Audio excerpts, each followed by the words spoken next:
What's up, everybody? Today I've got 15 Edge of Eternities cards to throw your way and what I think they'll do to impact the blue, black, X modern archetypes. The first 5 are a little bit on the memeier side, but I try to give some sort of a reason why they could potentially see play or some lines to open them up as a possibility. I've got the middle 5 as potential role players if you're wanting a specific archetype to be a little bit buffed, if you're wanting something to do a specific job. And then the final 5, I think, are the cards that are most likely to see testing in some of the major archetypes that blue black can kind of fall into, like Death Shadow, Oculus, Frogtide, and potentially some tools to start developing a new archetype. So if you're interested in any of these cards, go ahead and jump down below to the timestamps. Otherwise, feel free to drop in, listen to the video. As always, if you're enjoying the content, enjoying the commentary, feel free to leave a like, maybe even consider subscribing to the channel. Greatly helps out. Otherwise, let's go ahead and hop into the breakdowns and talk about some of these new cards. All right, so as I mentioned, these first 5 are a little bit more on the meme side, a little bit of a funny get together of how some of these cards could potentially play out. So to kick off our list, we've got the Dominion Bracelet, 2 colorless mana for a legendary equipment with equip 1, so 1 mana to equip. Equipped creature gets +1/+1 and has 15. Exile the Dominion Bracelet. You control target opponent during their next turn. This ability costs X less to activate, where X is the creature's power, and activate only as a sorcery, because apparently everything nowadays is activate only as a sorcery. But anyway, the funny kind of scenario I imagined in my head with the Dominion Bracelet was a Death Shadow with Dress Down. So Dress Down a Shadow, you've already got a 13 power creature. +1/+1 from the Dominion Bracelet means you're only paying 1 singular mana to exile it and control a player during their next turn or an opponent.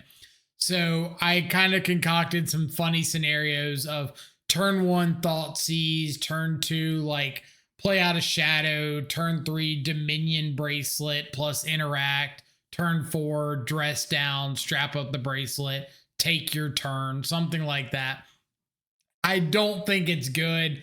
But whenever I see some effect with caring about a creature's power, obviously I'm going to go to like the biggest vanilla creature you can get, which is conveniently Death Shadow. And with Dress Down, it's pretty easy to get the power up, at least at sorcery speed on your own turn. So regardless, I don't think the Dominion Bracelet is going to see play, but it was an interaction that I thought was at least worthy of an honorable mention. Number 2, we've got Xu-Ifit, Osteoharmonist. So a bone musician, I guess. 1 and 2 black for a 2/3 legendary human wizard creature. Tap, return target creature card from your graveyard to the battlefield. It's a skeleton in addition to its other types and has no abilities. Activate only as a sorcery.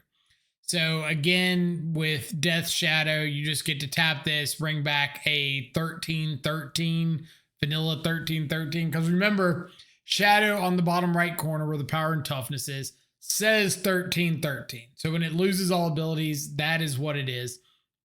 So in a Dimir or Rakdos or whatever Shadow Shell with an Unearth style backup plan, unearthing an Osteoharmonist and then being able to use it to get back your shadows, just a vanilla 13/13 with fling or whatever the case may be, is an idea that could potentially pop up. Again, I think a 3 mana creature that has to get over summoning sickness to be able to get back another vanilla creature isn't quite where it's at, but at least it's something that kind of has a funny interaction with Death Shadow, just like our Dominion Bracelet. So if that's up your alley, this could be a card you want to check out. Personally, I don't think I'm going to be playing it, but you never know. Stranger things have happened.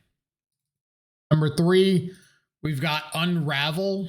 So this is 1 and 2 blue. For an instant counter target spell, if the amount of mana spent to cast that spell was less than its mana value, you draw a card.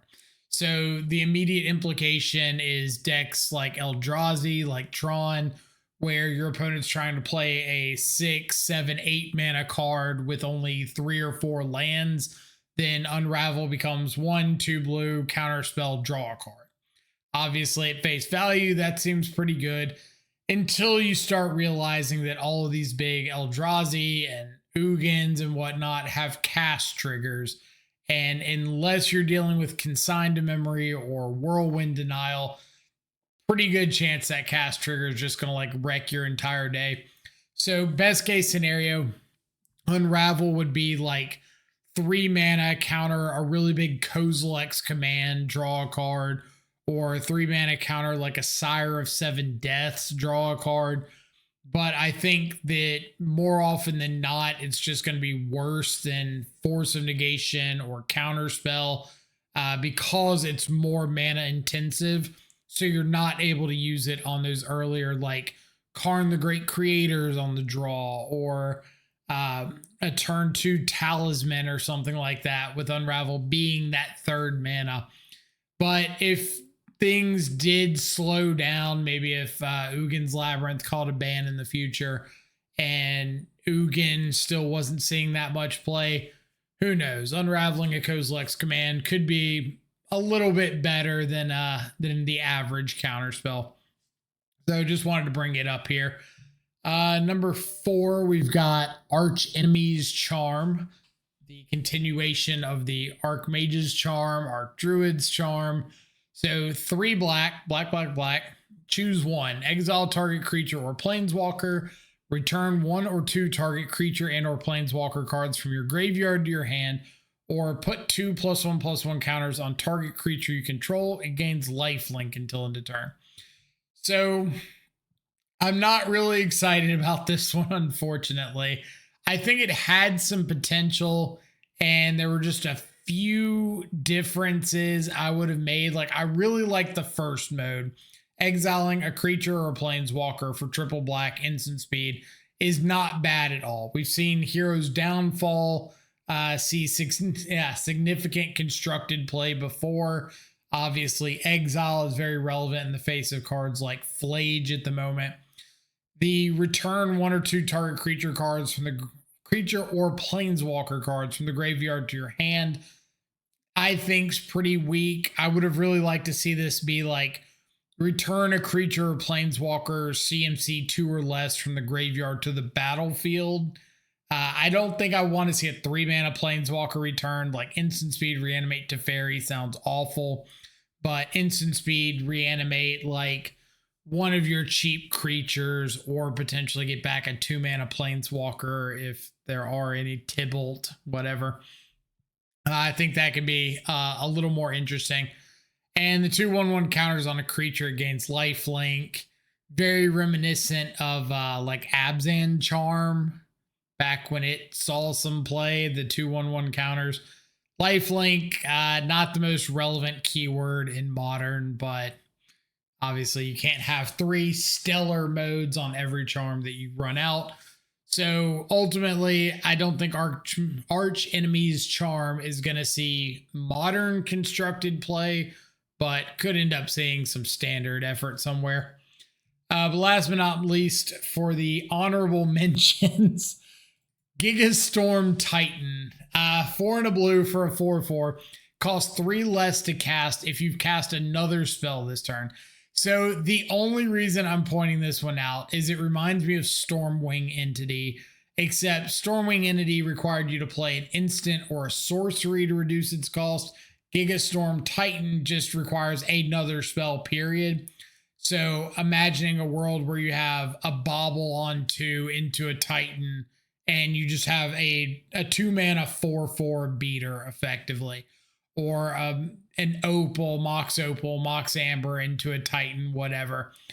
I don't think it's better than anything else that's going on. I think if you're wanting to play one of these like cost reducing spells, You could either play Gurmag Angler, that's just going to be bigger and kind of easier to enable, or you could play Stormwing Entity itself and have an evasive threat.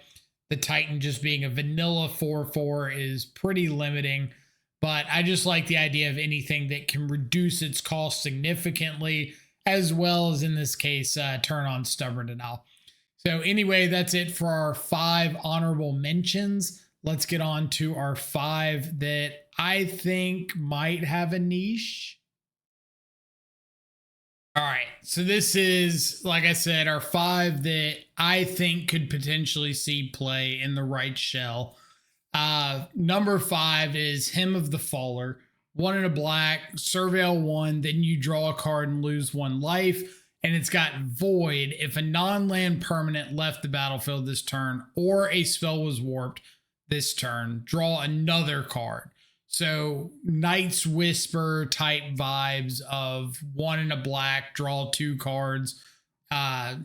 Except in the case of Hymn of the Faller, if you're able to get that Void online, you're talking Surveil plus drawing 2 and only losing 1 life. Fairly significant upgrade from Night's Whisper, adding that Surveil on there. The 1x or the 1 less life loss doesn't matter all that much, but it completely depends on how consistent you're getting the Void active. I thought about cases with some of the new warp creatures, which there's honestly some on this list, so I'm not going to spoil too much on that. Things like Mishra's Bauble are obviously like the level 0 enablers. We've got Tamiyo Clue tokens. Bowmaster can ping itself is kind of a funny one.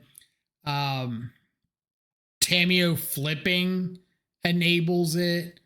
Ninjutsu pulling something back to get a Kaito on the battlefield turns on him.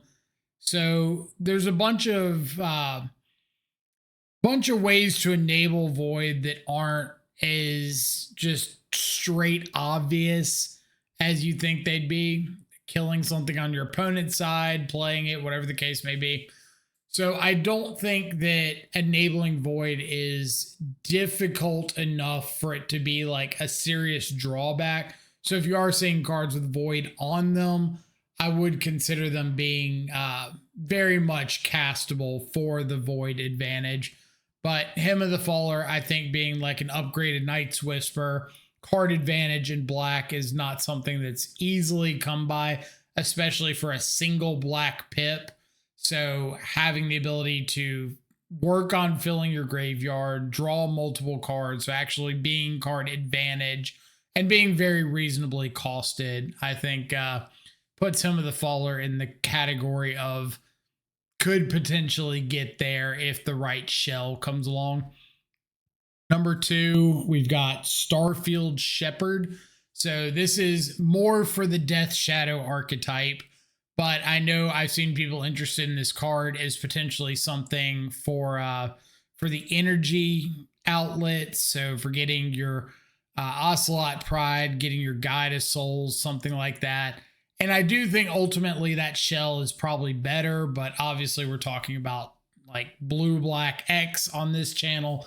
And I do like the idea of having Shepherd as a way to get your Death Shadow.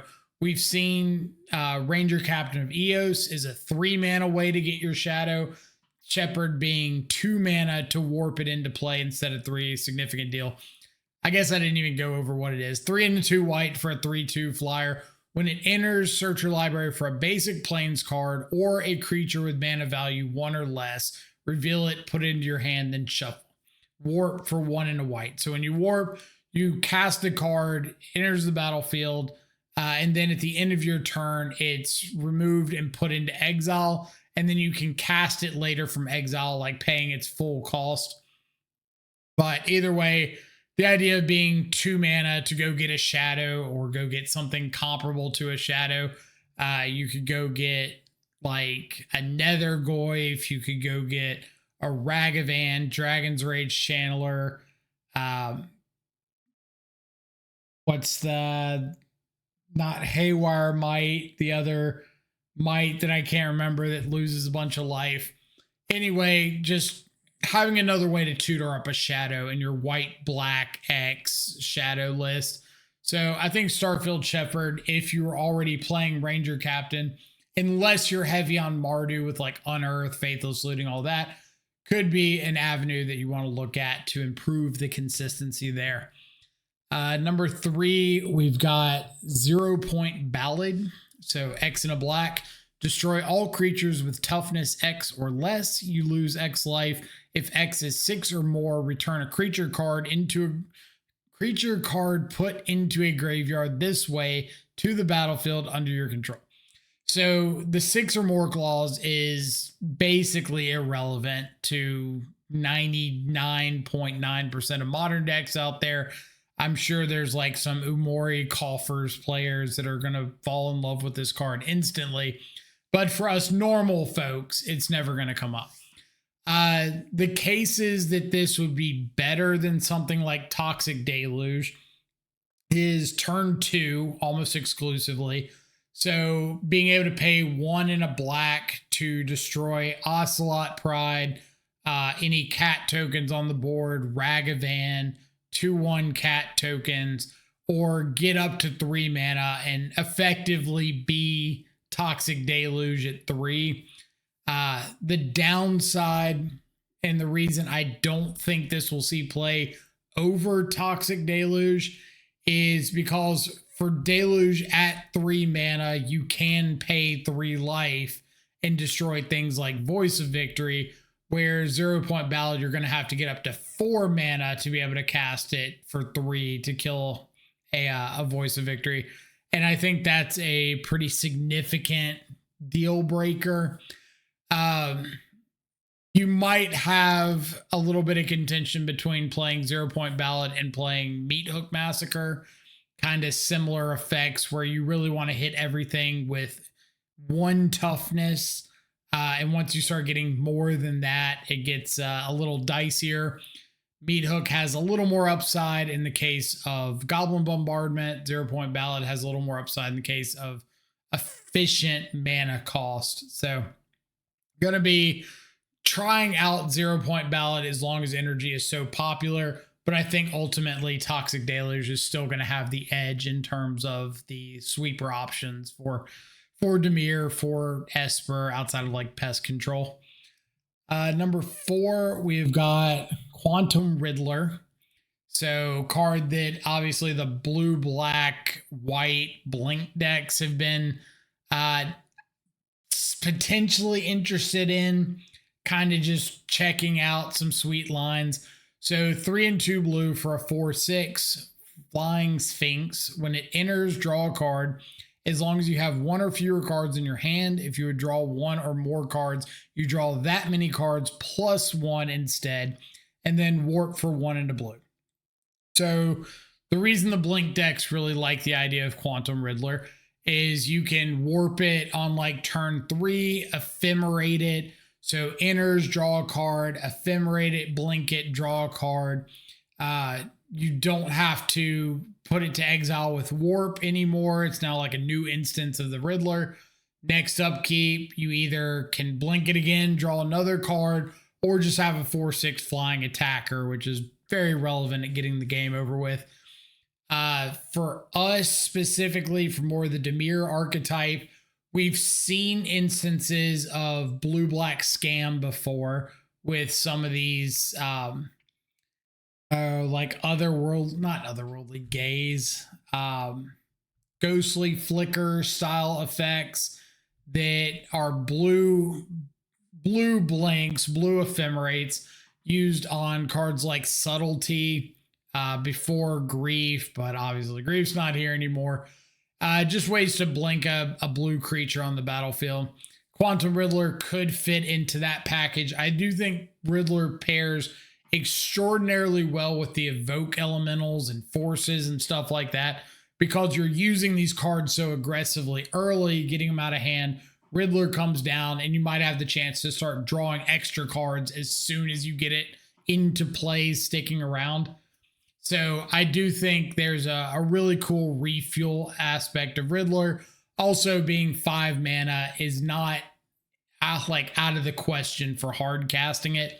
So if you're able to warp it early, draw an extra card, maybe draw 2 cards if you thought seized into subtlety something, into force something else. Now you're warping a Riddler, you've got 1 card in hand, you draw 2 more. Even if you put it into exile, you're talking about hard casting it like a turn or 2 later. So I think Riddler's definitely one not to sleep on. I don't think it goes into any traditional or Oculus shells as they currently are, but I think you could very well come up with a shell that is more interested in 1-for-1 trading early, or 2-for-1ing yourselves to trade early and using Riddler as a way to refuel your hand after that. Number 5 on the niche potential cards, I've got Temporal Intervention. So 2 and a black for a sorcery. Void costs 2 less to cast if a non-land permanent left the battlefield this turn, or a spell was warped this turn. Target opponent reveals their hand. You choose a non-land card from it. That player discards that card. So again, kind of like I mentioned earlier, it really comes down to how likely like the warp creatures are to see any play. I do think there are some cool ones like the Riddler, the one we just talked about like 15 seconds ago. But having the avenue to enable warp is, again, a lot easier than I think people are assuming, because there's a lot of great ways between Emery, Bobble, Tameo, Clues, whatever, to have a fairly consistent access to the mechanic. I don't think Temporal Intervention is going to see play over the first 4 Thought Seizes, because unless you have a Mishra's Bauble or like double Mox Opal or something, you're probably not seeing it on turn 1. But turn 2, turn 3 with things like Ragavan, Clues, I don't think it's out of the question to play this in a discard heavy shell in addition to Thoughtseize, kind of like Thoughtseize 5 through whatever, if you're interested in more hand disruption. It might be the case that people are still more interested in playing like Dreams of Steel and Oil, or we've seen Inquisition of Kozilek making a slight bit of a comeback now that there's no Grief or Fury in the format. So it could be the possibility that people are more interested in those than trying out something like Temporal Intervention. But at the end of the day, having a discard spell that can be 1 mana with no drawback is something that's at least not worth looking over. You really want to know that this card exists and it's a possibility of playing it in certain shells. I think, again, 1 mana, pretty unlikely to cast it on turn 1 for 1. But from turn 2 onwards, I think casting it for 1 mana is very, very likely, or at least very possible. So that's it for our five niche options. The final 5, like I mentioned, are cards that I know I'll be actively trying out, but I think they're the cards that have the most likelihood of finding a shell somewhere that really helps them to shine. Okay, so now that we've gotten down to like the top 5, I'm definitely going to be spending some extra time discussing these, because I think these are a little more likely to not necessarily warp blue, black, X in Modern, but have a higher likelihood of making a significant impact on what different variants, different archetypes are trying to accomplish. So number 5 is definitely Consult the Star Charts. 1 in a blue for an instant. It's got Kicker, 1 in a blue. Look at the top X cards of your library, where X is the number of lands you control. Put 1 of those cards into your hand. If the spell was kicked, put 2 of those cards into your hand instead. Put the rest on the bottom of your library in a random order. So first off, I know that nobody watching the video is too surprised when I say I'm looking at this card with a healthy dose of skepticism. Having a cantrip that's 2 mana at base instead of 1 is very noticeable in a world where Preordain and Consider and to a lesser extent Thought Scour exist. And I typically show a lot of disdain when it comes to not being able to cast your cards early enough to have like a significant impact. And Consult the Star Charts is definitely in that realm of 2 mana being effectively a worse anticipate. I'm not thrilled about. So I think the 2 mana side of this card is actively not good. You can use it to like try to dig for a land, but more often than not, if you've got 2 mana out, you're either playing a frog or you're holding up counterspell, or you've got some stuff in your yard and you're casting a Murktide with force backup, whatever. You don't want to be spending that 2 mana on Consult the Star Charts, not interacting with the board, not digging that deep. Because at 2 mana, you're looking at the top 2 cards, and you've got to put one of those into your hand. Considers looking at the top 2, because you look at the top, and if you don't like it, you're going to get the second regardless. So it's like the same card you're going to get from Consult the Star Charts for 1 less mana. That being said, the similarity ends there, and now you have to evaluate the card on the kicker front. I do think Consult the Star Charts with kicker is a little more interesting. Like Sauron's Ransom being in that 3 mana space for draw 2. Same with like Archmage's Charm. Is very similar to where I would evaluate Consult the Star Charts. But the upside of maybe hitting this when you've got 5 lands, 6 lands, and being able to dig a pretty significant bit has a little bit of an edge over straight cantrips like Sauron's Ransom in my mind. I don't think I'm playing it in Oculus because I want my cantrips to like put stuff in the graveyard a little more effectively if I'm going to spend this much mana. But in the traditional shells, being able to set up for a turn, so you're wanting to hit those land drops, you're wanting to get to 4 or 5 mana, get down a Murktide, or in the case of Star Charts, like end of turn, go find a Murktide and a counter spell or something like that, untap, and have that as like your combo enabler. That could be a potential home for it. I'll be interested to see what the feedback is over the first couple of weeks of trying it out. I think that, again, it's got like no home in Oculus whatsoever.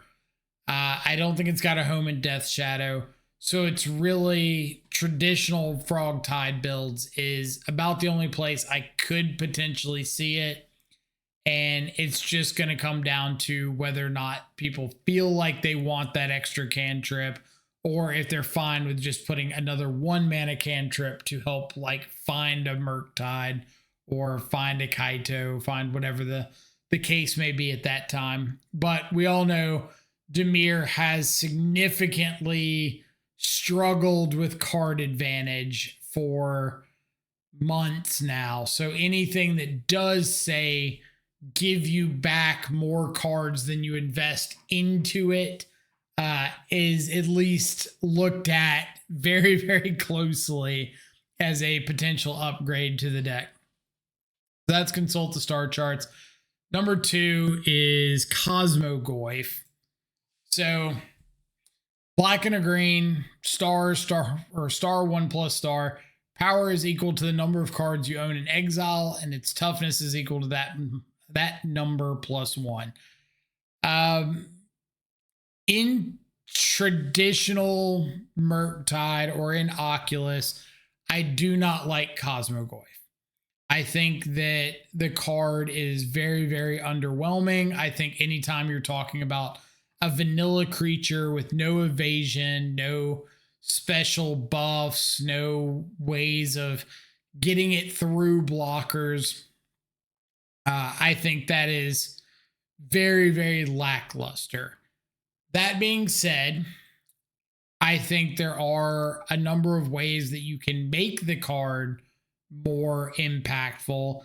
The biggest and arguably the best in my mind is Detectives Phoenix. We don't really have a Jun Shadow list at the moment, but I think Cosmogoyf is the kind of card that could make a Detectives Phoenix Shadow list. Not tier 1 or tier 2, but like tier 3 with explosive potential. Maybe there's other cards that help buff it a little bit. In the Sultai shells, like the Oculus shells, you could try to fit Cosmogoyf as just like some vanilla beater. The problem I have with it in those shells is the play patterns where you're wanting to go turn 1, like Interactor Cantrip.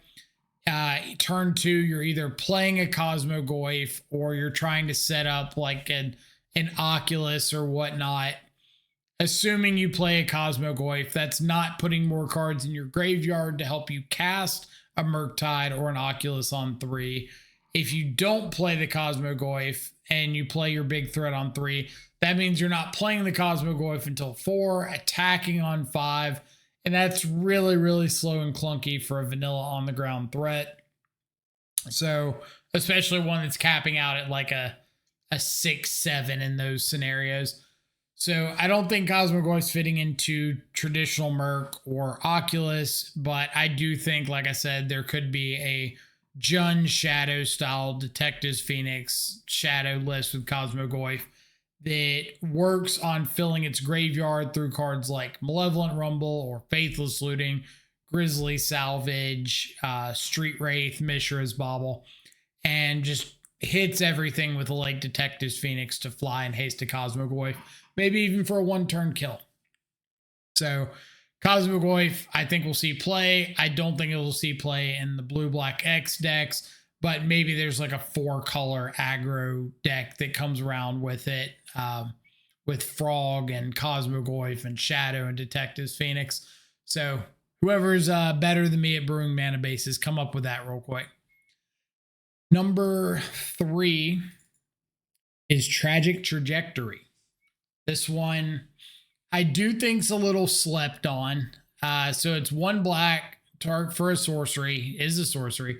Target creature gets -2/-2 until end of turn. Void, that creature gets -10/-10 until end of turn. If a non-land permanent left the battlefield this turn, or if a spell was warped this turn. So again, some of the big ways of getting Void online: Tamiyo Clues, Ragavan Treasures, Mishra's Bauble, Tamiyo Flipping, anything like that, pretty consistently happening, or just like throwing your Ragavan into a blocker if it's not attacking through anyway. But Tragic Trajectory, being able to kill Guide of Souls on 1, Ocelot Pride, Ragavan, Imri, can't kill Tamiyo unless you're able to set up Void, but it kills all the major threats on 1 that you want it to kill. And after turn 1, I think Void is easy enough to get online that you can pretty reliably count on it killing whatever else you need to kill. And the only other things that get up anywhere near that power and toughness are like Primeval Titan that you're already really good against, the big Eldrazi, which some of them like Sire of 7 Deaths can stand in your way. This can take out a Sire of 7 Deaths if you've got the life to pay. So I do think that Tragic Trajectory is more than likely going to be an upgrade over something like Bloodchief's Thirst.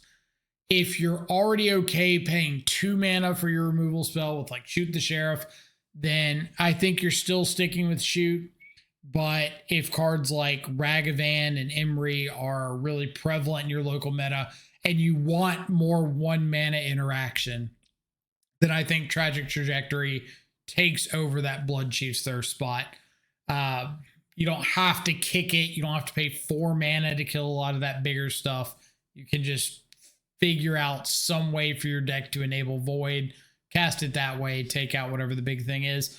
But most of these struggles for Dimir, from the removal side of it has been the lack of good 1 mana interaction. We've seen Bloodchief's Thirst, we've seen Dismember, we've seen Cut Down, just a bunch of these options that hit some stuff, or if you're willing to pay the life for Dismember, which is really rough into Boros, you can hit a lot more. But I do think Tragic Trajectory hits all the ones that you want to hit on turn 1 more often than not, and just has the upside of scaling better than a lot of the other 1 mana removal spells in the deck as you go on. So like better than Cut Down into the mid game, better than Bloodchief's Thirst because the cheaper ability to cast it. Snapcaster it back is a lot easier than like Snapcastering back a kick Bloodchief's Thirst. So that's my 2 cents on Tragic Trajectory. I think that want another removal spell, this is your one. If you don't want a removal spell, then ignore the last 4 minutes of this video and you'll be okay. So number 4 is Timeline Culler. I've seen some number of people mentioning this card, and I do think that it's really cool. I think that it's got interesting potential. So Timeline Culler is black and a black for a 2/2 with haste. You may cast this card from your graveyard using its warp ability. And the warp is 1 black, pay 2 life. So if it's in your hand, you can pay 1 black, 2 life, put it onto the battlefield as a 2/2, or cast it as a 2/2, hit your opponent for 2, then it goes to exile. You can cast it for 2 later. If it's in your graveyard, you can pay a black and 2 life, play it from your graveyard. Words are tough. And attack in for 2, and then put it into exile at the end of the turn. I like the pairing of Timeline Culler with like Death Shadow, because the two play very, very well off each other. You have a Death Shadow that's not only getting bigger when you warp a Timeline Culler, but one of the major weaknesses of Shadow is just good spot removal. Timeline Culler is a threat that thrives on heavy spot removal. So being able to just keep bringing it back, keep pressuring your opponent, which a 2/2 is not the biggest threat in the world, but it's not an irrelevant clock. Being able to like warp this on turn 1, hard cast it on turn 2 is 4 damage in already with a 2/2 that's just going to keep attacking. Warping it later in the game to grow your shadows, get another creature on the board. If you ever have to sack it off to something, then you have the ability to warp it from the yard, or if you want to just use it to chump block, warp it from the yard, grow your shadows again, then block with it again, warp again, repeat that kind of loop. So I do think it's a very unique kind of ability that we haven't seen on anything. We haven't seen anything similar in Modern. A lot of the creatures that can come back from the yard will have like can't block stapled onto them, like Bloodghast or Graveyard Trawler. Not Graveyard. What's that 1 mana zombie that comes back? Gravecrawler? Yeah. Gravecrawler style effects with can't block stapled onto them. But Timeline Culler being able to continually come back and block is significant. When you're wanting to lose the life anyway, this just gives you another avenue to use your life as a resource. So I think that Timeline Culler can very easily see play in a blue-black X Shadow Shell, or even a red-black X Shadow Shell, where you're wanting to enable Void.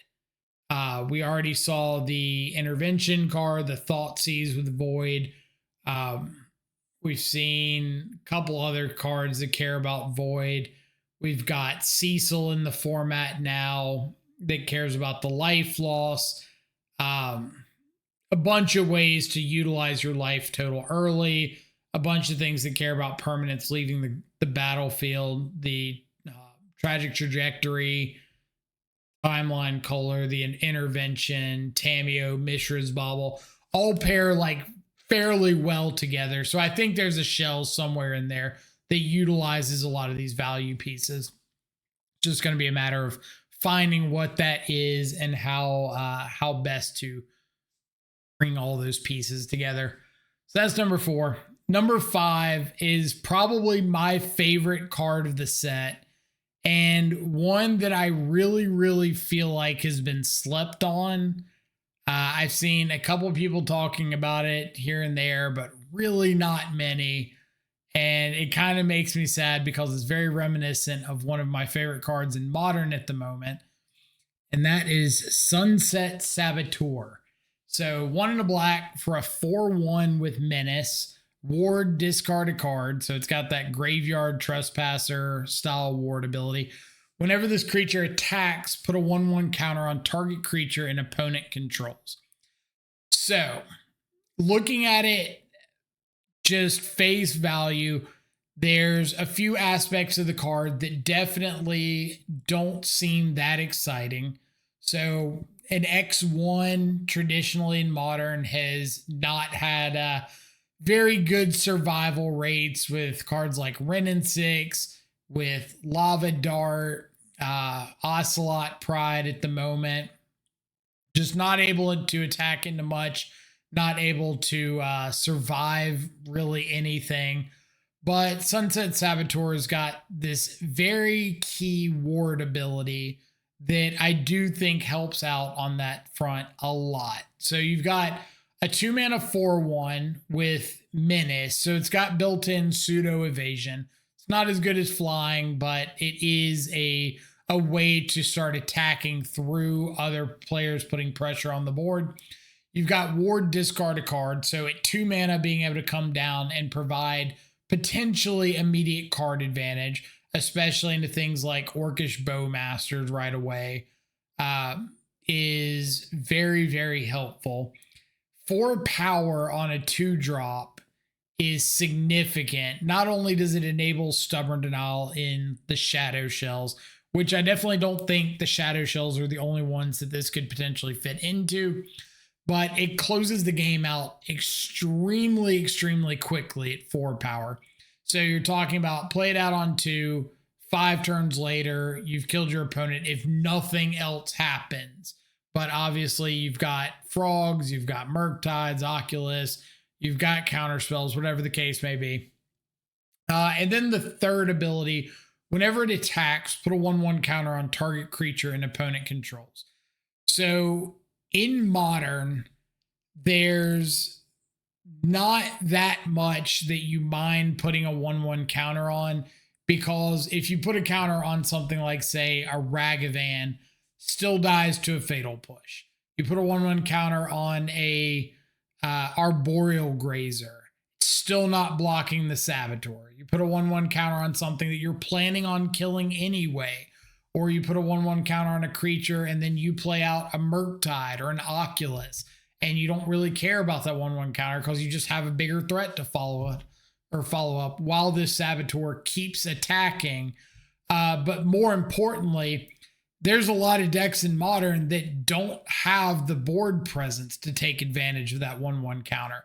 So we're talking about decks like Amulet Titan or Neoform, Belcher, Storm. We could go down this list for a hot minute, where Sunset Saboteur is just going to be a 4/1 that's attacking with no downside for the most part. Blink, keep a creature off the board with Blink early, or they have an Overlord start. Well, now Solitude costs an extra card to get it off the battlefield. You're not putting a 1/1 counter on anything. You're just attacking with a good threat. Stuff like that, I think, compiles really quickly. So anything that's providing significant advantage, significant clock in the early turns of the game, I definitely want to look at. And I think Sunset Saboteur checks so many of the boxes.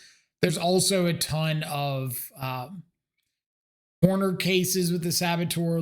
It's another good evasive 2-drop that enables Kaito on 3 by being able to just attack in through a blocker.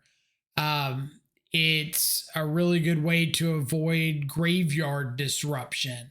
Doesn't care about the graveyard at all. I just think that like Lava Dart and Ren and Six, Bowmasters, all those cards are not seeing a lot of play at the moment. Here's another time to take advantage of something like Saboteur swinging in. So regardless of how you break it down, I just think the card has got a lot of upside potential, and I'm excited in playing it in a couple different shells and seeing if it's able to shine as much as I want it to do.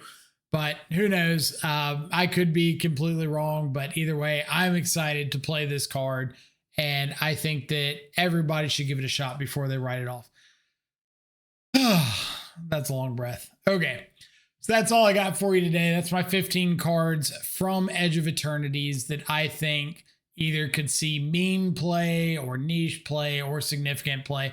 So if any of these you agree with, disagree with, let me know down in the comments below. What kind of opinions are you forming on the cards? Have you gotten to play any of them at pre-releases yet? Because I have not, so I'm living vicariously through you guys.